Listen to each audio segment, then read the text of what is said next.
माझा मिथवा मालिकेचा आजचा भाग खूपच जास्त इंटरेस्टिंग आहे, त्यामुळे व्हिडिओ शेवटपर्यंत नक्कीच बघा.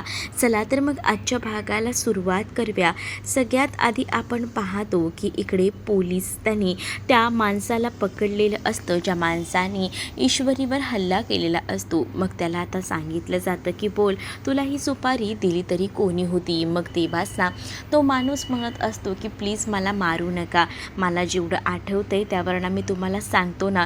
तर तेव्हाच ना आता ईश्वरी विचारते की ते आम्हाला सांग की तो माणूस होता का, नेमकं कोण होतं, बाई होती. तेव्हाच तो म्हणतो की तो एक माणूस होता. मग आता ईश्वरी अर्णवला तर धक्का बसतो, कारण आतापर्यंत त्यांच्या स्टोरीमध्ये हे सगळं करणारी एक बाई होती आणि आता एक माणूसही आहे, पुरुष आहे. ही गोष्ट जेव्हा समजते तेव्हा आणि ईश्वरी पाहत राहतात. तेव्हाच मग आता तो म्हणतो की मी त्याला एकदाच भेटलो होतो आणि त्याचा नंबर आहे माझ्याकडे. मग त्याचा नंबर पोलीस मागू लागतात. मग तो नंबर बघितला जातो आणि तो नंबर ना आता ट्रॅक करायचं तर पोलिसांचं ठरतं. पण सोबतच ना आधी आपण या नंबरला कॉल करून बघूया, असं देखील विचार करून ते आता त्या नंबरला कॉल करतात. त्या नंबरला जेव्हा आता ते कॉल करतात ना, तेव्हा मात्र आता बघतात तर काय, इकडे उदयकांतचा मोबाईल जो आहे तो स्विच ऑफ असतो. उदयकांतचा मोबाईल बंद असल्यामुळे मग आता पोलिसांना हे सगळं शोधणं थोडं डिफिकल्ट जात असतं.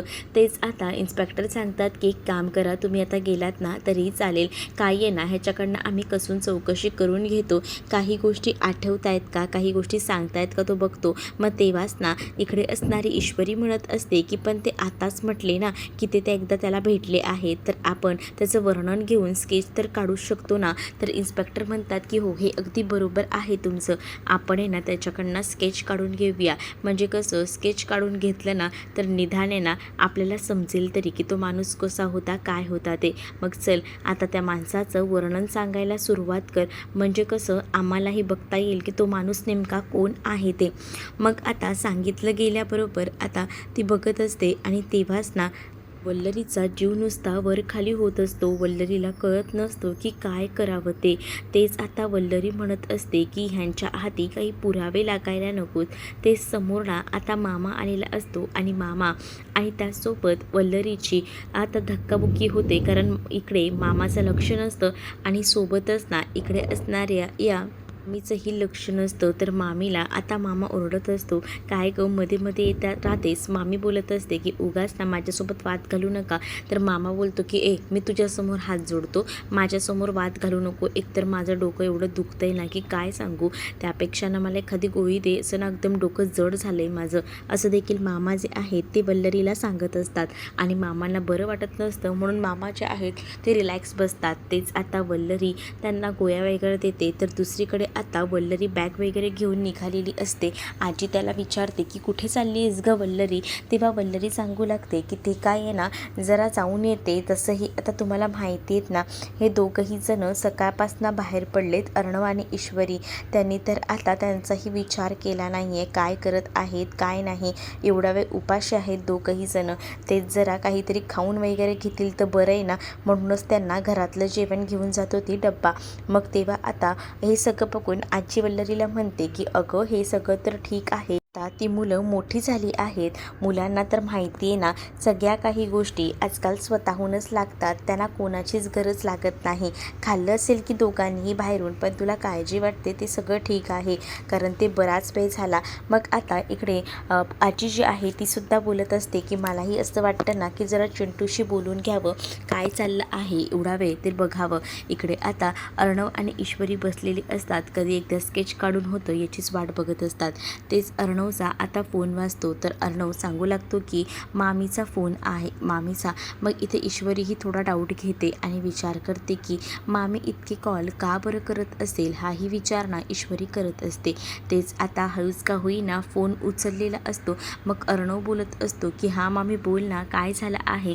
तेव्हाच ना मामी सांगत असतात की अरे मला नाही, खरं तर ना आईंना बोलायचं होतं, आईंना तुझी काळजी वाटत होती, सो म्हणूनच ना त्या तुझ्याशी बोलू पाहत आहेत. घ्यायत घे ना जरा बोल ना असं बोलून आता त्याच्याकडे आजीकडे मोबाईल दिला जातो. मग आता आजी म्हणत असते की काय झालंय चिंटू, सकाळपासून गेलाय ते अजून तुम्ही घरी आलेला नाही आहेत, काय घडलं आहे पोलीस स्टेशनमध्ये, तो हल्लेखोर सापडला आहे का, काय घडलंय बोल ना. मग आता चिंटू जो आहे तो आता बोलत असतो, फोन स्पीकरवर असतो इकडनं आजीचा सुद्धा आणि तिकडनं अर्णवने सुद्धा फोन स्पीकरला टाकलेला असतो, जेणेकरून ईश्वरीला सुद्धा हे सगळं काही बोलणं जे आहे ते ऐकायला येईल. आणि मग इथे ईश्वरी जी आहे ती ऐकतच राहते, कारण आता ईश्वरीला समजलेलं असतं की मामीची एवढी ओढाताण का होते. तेच आता दुसरीकडे पाहायला मिळतं की हे सगळं तर होत असतं. मग चिंटू सांगत असतो की आम्हाला यायला थोडा उशीर होणार आहे, कारण आहे ना माणूस तर भेटलाय, सोबतच त्याला आम्ही विचारले सगळं काही, आणि आता ना इथे त्या माणसाने स्केच सांगितले काढायला, कारण त्या माणसाला तो ओळखतो ना, मग स्केचने आपल्याला त्या माणसापर्यंत पोचता येईल. मग आता वल्लरीला समजतं की तो जो गुंड पकडला गेला आहे त्यांनी आता उदयकांचं स्केच काढून दिलं तर माझं काही खरं नाही, म्हणजे या सगळ्याच्या मागे समजून जाईल की आहे म्हणून. मग माझं काय, उदयकांनी जर माझं नाव घेतलं तर, अशीही कुठेतरी भीती ना आता वल्लरीच्या मनामध्ये बसलेली असते. तेच आता दुसरीकडे पाहायला मिळतं की आम्हाला यायला उशीर होईल, तुम्ही काळजी करू नका असं देखील अर्णव आता सांगू लागतो. आणि त्यानंतर अर्णव जो आहे तो फोन ठेवायचा प्रयत्न करत असतो, कारण ना आता त्याला माहिती की पुढची अरेंजमेंट जी आहे ती सुद्धा त्याला करायची, कारण तो विचार काय करतो की चला आता आजीला तर सांगितलं, इकडे आता अचानकपणे ना ठसका यायला सुरुवात होते. मामीला हे सगळं ऐकून त्रास होऊ लागतो आणि ती खोकू लागते. ती विचार करते की आता जर हे सगळं काही पकडलं गेलं तर माझं काही खरं नाही, आता काय करू या टेन्शनमध्ये ती आता असते. तेच आता वल्लरी जी आहे ती विचार करते आणि तिच्या काही गोष्टी लक्षात येतात, या उदयकांपर्यंत मला पोचावं लागेल, नाही तर जर त्याने माझं नाव घेतलं तर माझं जगणं मुश्किल होऊन बसेल, कारण इतके दिवस जे सत्य मी लपवून ठेवलं होतं ते सत्य अशा पद्धतीने बाहेर पडेल, असाही विचारणा आता ती करत असते. ते दुसरीकडे स्केच आर्टिस्ट जो आहे त्याने स्केच काढायला घेतलेलं असतं. तो जो माणूस आहे तो गुंड तो एक एक करून वर्णन सांगत असतो आणि त्या पद्धतीने स्केच तयार होत असतं. आणि जेव्हा ते वर्णन सांगितलं जातं तेव्हा अर्णव ईश्वरीसुद्धा तिथेच पोलीस स्टेशनला बसलेले असतात, कारण स्केच काढून होईपर्यंत त्यांनाही धीर नसतो, कारण त्यांना कळत नसतं की या सगळ्याच्या मागे नेमकं आहे तरी कोण. म्हणूनच मग आता जेव्हा ही शोधाशोध सुरू असते तेव्हा अर्णव ईश्वरी बघत असतात. तेच आता तो स्केच आर्टिस्ट त्या माणसाने जसं वर्णन सांगितलं आहे त्या वर्णनाप्रमाणे आता स्केच काढायला सुरुवात करत असतो. आणि जेव्हा ते स्केच काढून पूर्ण होतं ना तेव्हा ते स्केच जे आहे ते समोर ठेवलं जातं आणि तेव्हाच ते स्केच जे आहे ते अर्णव ईश्वरी पाहत राहतात, कारण आता त्या स्केचमध्ये असणारे अर्णवचे काका हे अर्णव त्यांनाच ओळखत होता, ईश्वरी काही ओळखत नव्हती. तो आता एक एक वर्णन करून जसं सांगत होता ते सगळं वर्णन ना इथे आता अर्णव बघत होता आणि त्यावरून त्याला कुठेतरी डाऊट येत होता की हा माणूस नक्की कोण आहे ते. आणि तेव्हाच ना इकडे चित्र हळूहळू पूर्ण होत असतं आणि जेव्हा त्याला कळतं की हे तर उदयकांचं चित्र आहे तेव्हा त्याला तर धक्काच बसतो, कारण इतके दिवस जे आहे ते आतापर्यंत ती प्रयत्न तर करत होतेच शोधाशोध करायचा, आणि आता उदयकांचा फोटो भेटल्याबरोबर त्याला आता संताप होतो, कारण या माणसाने कित्येक वर्षाआधी आमच्यावर अन्याय केला आणि आता माझ्या बायकोवर हल्ला केला. मग या गोष्टी त्याला काही पटत नसतात. आणि मग दुसरीकडे आता अर्णव ईश्वरी ते स्केच घेऊनच बाहेर पडणार असतात. तेच अर्णवला तो भूतकाळातील प्रसंग आठवतो, जेव्हा अर्णवने सरळ आणि डायरेक्ट सांगून टाकलेलं होतं की तुझा आमचा संबंध नाही. मग आधी अर्णवला त्याने घराबाहेर काढलेलं होतं, पण जेव्हा अर्णव स्वतःच्या पायावर मोठा झाला होता तेव्हा मात्र त्याने त्या दिग्विजयची चांगलीच लायकी काढली होती, त्याला आयुष्यातून उठवलं होतं, पण हा माणूस अजूनही आमच्या वाकड्यात जातोय ही गोष्ट कुठेतरी खटकत असते. मग आता जेव्हा तो घरी येतो तेव्हा सगळीजण एकत्रच बसलेली असतात. काय झालं असं विचारतात, तेव्हाच आता ते स्केच वगैरे दाखवलं जातं. ते स्केच बघून इकडे नम्रताला माहिती नसतं की हा कोण आहे. आकाश ओळख करून देतो उदयकांतची. मग आता उदयकांतची ओळख तर केलेलीच असते. आजी म्हणते की हा तर उदयकांत आहे, पण त्याचा आणि ईश्वरीचा काय संबंध, तो ईश्वरीला कसं काय ओळखतो, हाही विचारणा आता आजीच्या मनामध्ये येऊ लागलेला असतो. आजी म्हणत असते की या उदयकांतने केलंय तर, पण किती हलकट असेल हा, त्यावेळेला सुद्धा तुम्हा मुलांना त्रास त्रास द्यायचा, किती प्रयत्न केला. आता हे सगळं बघून तर वल्लरीची तर फाटलेलीच असते. तिला समजत नसतं की काय रिॲक्ट करावं ते, कारण आता ही लोक स्केच काढून परफेक्ट निशाण्यावर तर पोचलेली आहेत. जर हा उदयकांत काही बोलून बसला तर आपलं काही खरं नाही. या गोष्टीसुद्धा आता तिच्या लक्षात येत असतात. तेच आता इकडे ते स्केच काढलेलं असताना ते स्केचला आता बाबासुद्धा बघतात. बाबा जेव्हा ते स्केच बघतात तेव्हा त्यांना लक्षात येतं की हा तर उदयकांत आहे. मग उदयकांत ईश्वरीच्या मागे का लागला असेल, म्हणजे ईश्वरीने त्याचं काय वाकडं केलं असेल. तेच आता अर्णव सांगत असतो की खरं तर ईश्वरी जी आहे ती त्या धुमाळला भेटायला गेलेली होती आणि मग त्या धुमाळला भेटायला गेलेली असताना हा सगळा हल्ला झाला आहे. म्हणजेच या सगळ्याचं जे क्रेडिट आहे ते मुळात ना या मला असं वाटतं उदयकांतकडे सुद्धा जातं. उदयकांतसुद्धा या सगळ्यासाठी महत्त्वाचा ठरू शकतो असं देखील आता म्हटलं जातं. मग या सगळ्या गोष्टीचा इकडे ईश्वरी ही विचार करत असते आणि ईश्वरी सांगत असते की तुम्हा लोकांना एक गोष्ट अजून कळते का, मी तर गेले होते पण या सगळ्यामध्ये एक बाईसुद्धा होती, हे आतापर्यंत लक्षात घ्या. कारण आता आपण हे स्केच बघून असं वाटतंय की उदयकांत होता, पण उदयकांतसोबत ना एक स्त्रीसुद्धा होती जिने हे सगळं केलं. कारण माझी आई नेहमीच म्हणते की तिला इंटरव्ह्यूला पाठवण्यासाठी त्या एका बाईनंच फोर्स केला होता. त्यासोबत हे जे काही पत्रकाराचा घोळ होता ते सुद्धा त्या बाईनंच घडवून आणला होता, कारण धुमाळसुद्धा त्या बाईचंच नाव घेत होता, म्हणजे हे सगळं बाईनं केलं आहे. मग या सगळ्या काही गोष्टी आपण कशा काय विसरू शकतो असाही विचारणा आता मनामध्ये येऊ लागलेला असतो. अर्णव जो आहे तो थोडा विचार करत असतो. उदयकांतच्या बाबतीत जे काही चाललं आहे ना ते चुकीचं चाललं आहे. एकदा जेव्हा ह्या सगळ्या काही गोष्टी घडल्या तेव्हा मला काहीच समजत नव्हतं. माझ्यावर जळकुटेपणा तर हाच करायचा, ह्याला माझ्याबद्दल त्रास असायचा आणि त्यामुळेच हे सगळं काही घडलं आहे. हे एवढं सगळं जेव्हा घडलं आहे असं सांगितलं जातं ना तेव्हा मात्र आता अंजली म्हणत असते की बरोबर, म्हणजे या सगळ्याच्या मागे म्हणजे बाबांना बदनाम करायला ह्यानेच काहीतरी केलेलं असू शकतं, बाबांना ह्यानेच फसवलं आहे असं देखील आता ती म्हणत असते. तेच दुसरीकडे हे सगळं होत असताना अर्णव म्हणत असतो की ती बाई कोण आहे ह्याचा तर शोध आपण घेऊया आणि ती जेव्हा सापडेल ना तर तिच्या हातामध्ये हतकडी बांधल्याशिवाय मीही शांत बसणार नाही असंही आता अर्णवने म्हटलेलं असतं.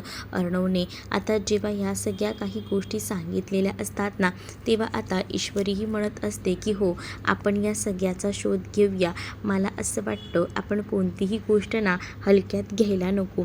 आणि तेच आता दुसरीकडे पाहायला मिळतं की अर्णव आणि ईश्वरी जेव्हा या उदयकांतबद्दल बोलत असतात तेव्हा वल्लरीचं डोकं तर सटकलेलंच असतं. तिला काय करावं आणि काय नाही ना काहीच सुधरत नसतं, कारण सगळीकडनं आता तिची कोंडी झालेली असते. जर उदयकांत पकडला गेला तर आपलं काही खरं नाही, ही गोष्टसुद्धा आता त्याच्या लक्षात आलेली असते. आणि त्यामुळेच ना थोडासा का होईना विचार जो आहे तो आता वल्लरी करत असते, कारण तिला कळत असतं की जर आपण पकडलं गेलो तर एवढ्या वर्षाची सगळी मेहनत वायाला जाईल. सोबतच ना आता ती हाही विचार करते की मला ही लोक घरातही ठेवणार नाही, उभंही ठेवणार नाहीत. मग आता काय करावं हे सुधरत नसतं.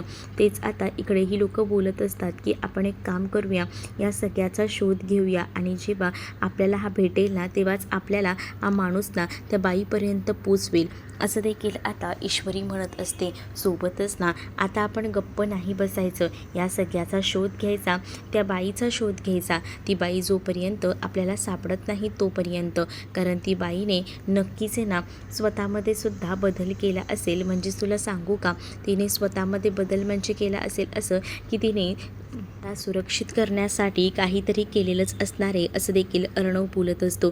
त्याच ईश्वरीसुद्धा म्हणत असते की हो, जरी त्यांनी प्रयत्न केलेले असले तरीसुद्धा ना आपण आहे ना त्यांना सोडायचं नाही, आपण शोधून काढायचंच आणि वेळ आली ना की त्यांच्या हातामध्ये हतकडीसुद्धा टाकायची असं देखील आता इथे असणारी ही ईश्वरी बोलत असते. तेच वल्लरीला चक्कर येऊ लागते. वल्लरीचा BP शूट झालेला असतो. वल्लरीला चक्कर जशी येते ना तसं आता वल्लरीला सावरलं जात असतं. वल्लरीला पाणी वगैरे प्यायला दिलं जातं. मग लगेच अर्णव, आकाश सगळेच जण आता वल्लरीला पटकनच ना रूममध्ये घेऊन जातात, कारण वल्लरी जी आहे ती चक्कर येऊन पडलेली होती. पण असं वल्लरीच्या बाबतीत कधीच झालं नव्हतं.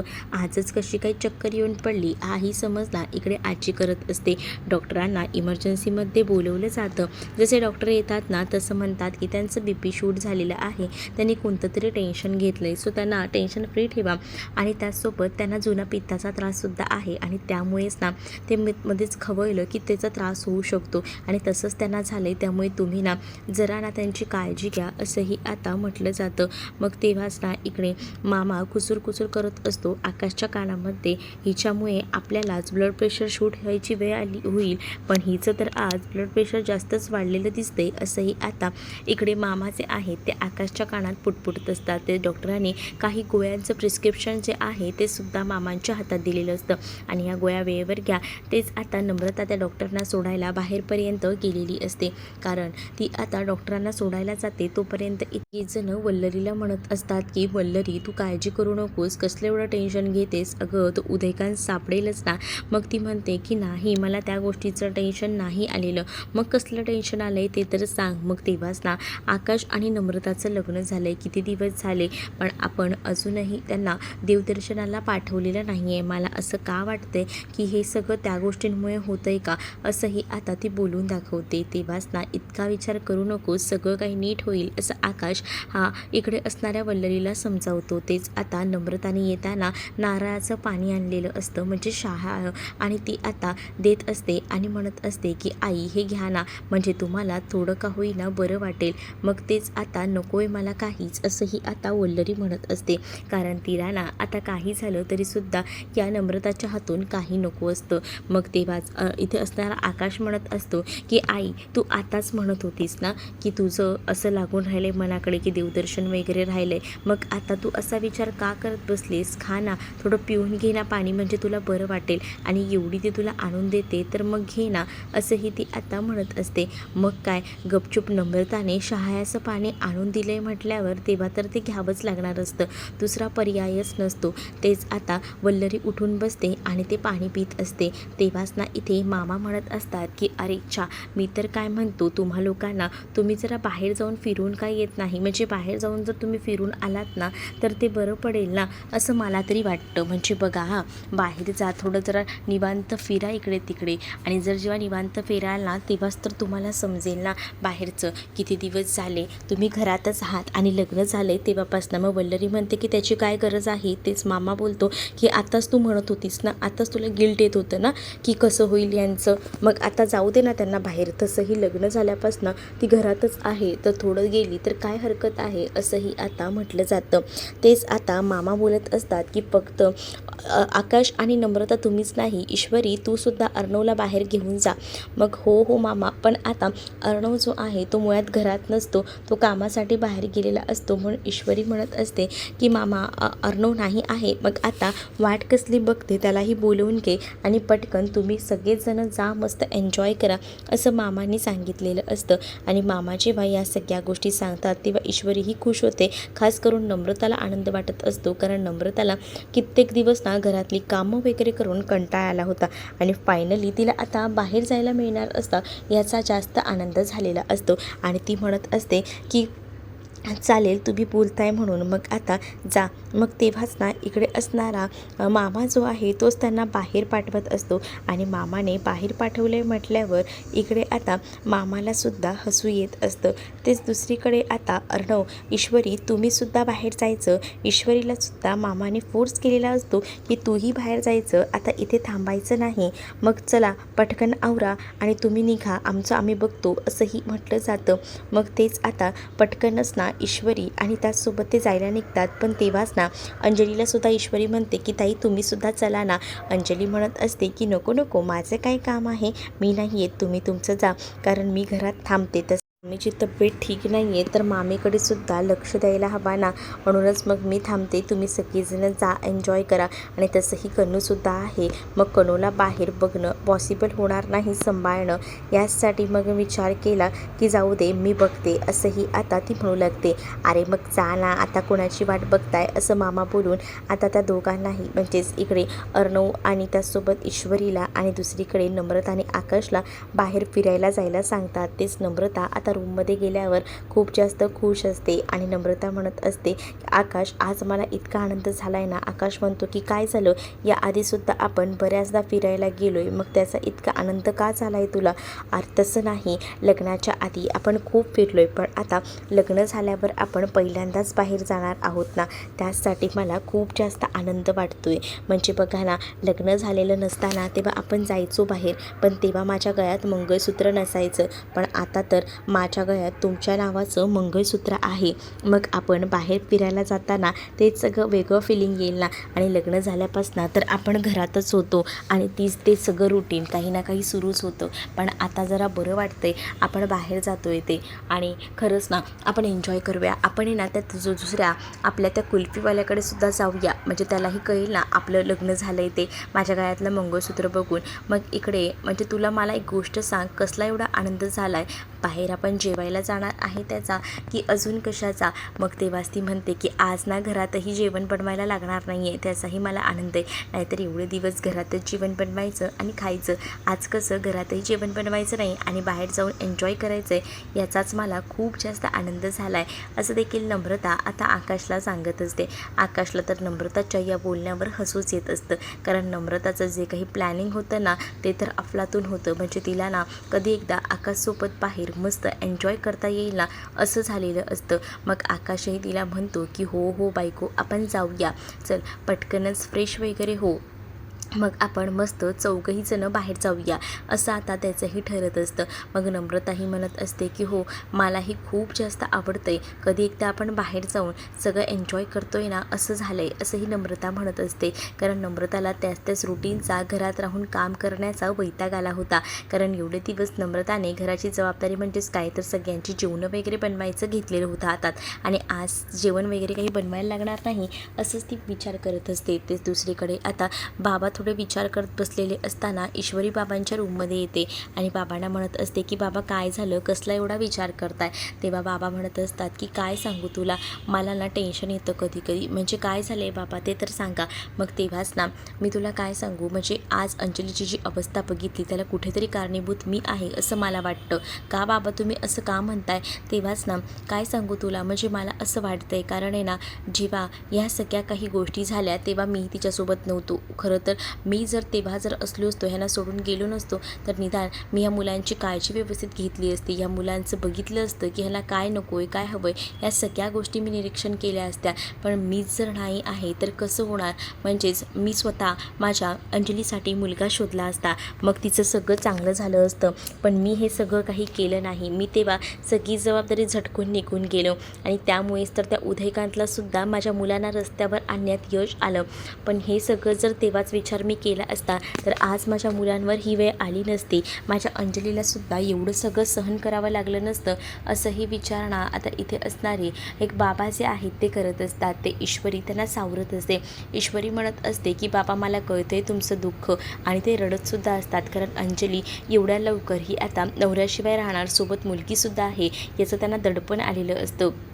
मग तेव्हाच ते म्हणत असतात, ईश्वरी हे सगळं मी मनापासून करतो आहे, खरंच मी तुला सांगतो, नाहीतर घरात काही लोकांना असं वाटेल की मी नाटक करतो आहे. हे सगळं काही ते चिंटूच्या बाबतीत बोलत होते, पण ईश्वरी म्हणत असते की तुम्ही काळजी करू नका, तुम्ही जे काही करताय ते रिअल करताय, मला कळतं आहे, कारण तुम्हाला अंजलीताईंची काळजी वाटते, पण अंजलीताईंच्या पाठीशी आपण सगळीजणं तर असणार आहोत ना, मग तुम्ही काळजी करू नका, आपण अंजलीताईंना सगळीजणं एकत्र मिळून सांभाळून घेऊया, असंही आता ईश्वरी जी आहे ती सांगू लागते. तेव्हाच आता दुसरीकडे त्या उदयकांचा सुद्धा बंदोबस्त आपण करणार आहोत, त्यामुळे काळजी करू नका, सगळ्याचा हिशोब क्लिअर होईल आणि त्या बाईपर्यंत सुद्धा मी आणि अर्णव पोचणार आहोत, असं देखील आता ईश्वरी ही त्या बाबांना सांगत असते. तर पुढील भागातमध्ये पाहायला मिळत असतं की वल्लरी आता उदयकांच्या शोधात बाहेर पोचलेली असते. उदयकांत जिथे राहायचा तिथे सुद्धा ती जाते आणि उदयकांचं कपाट वगैरे सगळं काही तपासण्याचा प्रयत्न करत असते, पण उदयकांतचा अजूनही तिथे कुठेच पत्ता नसतो. उदयकांतला कोणीतरी गायब बहुधा केलेलं असतं, कारण तिकडे ना सगळं सामान अस्ताव्यस्त झालेलं असतं. तेच दुसरीकडे आता बाबांना तर ईश्वरीने समजवलेलं असतं आणि अर्णव ईश्वरी आता बाहेर जातात. ईश्वरी अर्णवला म्हणते की तुम्हाला घ्या ना काहीतरी, तुम्ही का नाही घेत आहेत.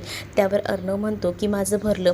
मग आता तुमचं मन एवढ्या लवकर कसं काय भरलं, मग तुला बघून काय मला बघून? हो, तुला खाताना बघून माझं मन भरलं. असंही आता अर्णव ईश्वरीकडे बघतो. तेच ईश्वरी आता अर्णवकडे बघून लाजू लागते. मग आता अर्णवला आवडत असतं की ईश्वरी बाहेर येऊन स्ट्रीट फूड खाते आणि म्हणूनच तो बघत असतो. वल्लरी इकडे सगळं चालते तेव्हा वल्लरीच्या कुठेतरी गोष्ट लक्षात आलेली असते की उदयकांतला कोणीतरी गायब केलेलं दिसते. पण कोणी गायब केलं आहे हे काही केल्यास समजत नसतं, कारण त्याचं सामान वगैरे सगळं घरातच असतं. तर तुम्हाला हा भाग कसा वाटला हे नक्कीच मला कमेंटमध्ये सांगा आणि अशाच नवनवीन भागांसाठी आपल्या चॅनलला सबस्क्राईब नक्कीच करा. चला तर मग भेटूया पुढच्या भागामध्ये. तोपर्यंत टाटा बाय.